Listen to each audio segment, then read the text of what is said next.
Hello दोस्त, स्वागत है आपको मेरा चैनल जीबी कहानी को। आज मैंने अकबर बीरबल की एक कहानी कहने के लिए चाहता हूँ। आइए इस कहानी को सुनिए। एक समय की बात है, बीरबल दरबार में मौजूद नहीं थे। इसी बात का फायदा उठाकर कुछ मंत्रीगण बीरबल के खिलाफ महाराज अकबर के कान भरने लगे। उनमें से एक कहने लगा, महाराज, आप केवल बीरबल को ही हर जिम्मेदारी देते हैं और हर काम में उन्हें की सलाह मशवरा ली जाती है। इसका मतलब यह है कि आप हमें काबिल नहीं समझते हैं। मगर ऐसा नहीं है, हम भी बीरबल जितने ही योग्य हैं। महाराज को बीरबल बहुत प्रिय थे।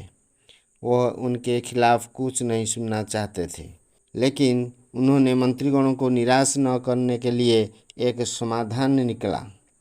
उन्होंने उससे कहा, मैं तुम सभी से एक प्रश्न का जवाब चाहता हूँ, मगर ध्यान रहे कि अगर तुम लोग इसका जवाब न दे पाए तो तुम सबको फांसी की सज़ा सुनाई जाएगी। दरबारियों ने झिझक कर महाराज से कहा, ठीक है महाराज, हम आपकी ये शर्त मंजूर हैं, लेकिन पहले आप प्रश्न तो पूछिए। महाराज ने कहा, दुनिया की सबसे बड़ी चीज़ क्या है? यह सवाल सुनकर सभी मंत्रीगण एक दूसरे का मुंह ताकने लगे। महाराज ने उसकी ये स्थिति देखकर कहा, याद रहे कि इस प्रश्न का उत्तर सटीक होना चाहिए। मुझे कोई भी आटपटा सा जवाब नहीं चाहिए। इस पर मंत्रीगणों ने राजा से इस प्रश्न का उत्तर देने के लिए कुछ दिनों की मोहलत मांगी। राजा भी इस बात के लिए तैयार हो गए। महल से बाहर निकलकर सभी मंत्रीगण इस प्रश्न का उत्तर ढूंढने लगे। पहले ने कहा कि दुनिया की सबसे बड़ी चीज़ भगवान है, तो दूसरा कहने लगा कि दुनिया की सबसे बड़ी चीज़ भूख है। तीसरे ने दोनों के जवाब को नकार दिया और कहा कि भगवान कोई चीज़ नहीं है और भूख को भी बर्दाश्त किया जा सकता है। इसलिए राजा के प्रश्न का उत्तर इन दोनों में से कोई नहीं है। धीरे धीरे समय बीतता गया और मोहलत में लिए गए सभी दिन भी गुजर गए। फिर भी राजा द्वारा पूछे गए प्रश्नों का जवाब न मिलने पर सभी मंत्रीगणों को अपनी जान की फिक्री सताने लगी।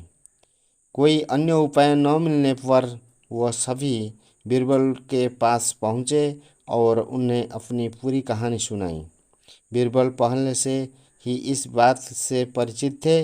उन्होंने उसे कहा, मैं तुम्हारी जान बचा सकता हूँ, लेकिन तुम्हें वही करना होगा जैसा मैं कहूँ। सभी बीरबल की बात पर राजी हो गए। अगले ही दिन बीरबल ने एक पालकी का इंतजाम करवाया।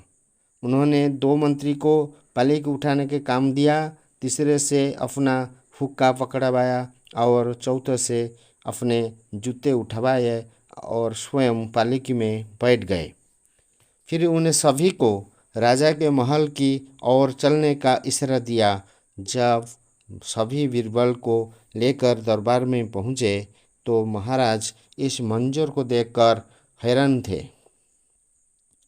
इससे पहले कि वो बीरबल से कुछ पूछते, बीरबल खुद ही राजा से बोले, महाराज, दुनिया की सबसे बड़ी चीज़ गरज होती है।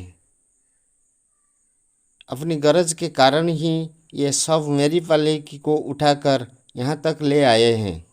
यह सुन राज मुस्कुरा बिना न रह सके और सभी मंत्रीगण शर्म के मारे सिर झुकाने खड़े रहे। कहानी की सीख। इस कहानी से हम यह सीख मिलती है कि हमें कभी भी किसी को योग्यता से जलना नहीं चाहिए, बल्कि उससे सीख लेकर खुद को भी बेहतर बनाने की कोशिश करनी चाहिए। इस कहानी आपको अच्छा लगा तो वीडियो को लाइक शेयर कर दीजिए और मेरा जीबी चैनल को सब्सक्राइब कर दीजिए, ताकि मैंने आपको नया नया कहानी सुनाने के लिए प्रयास करूँगा। धन्यवाद।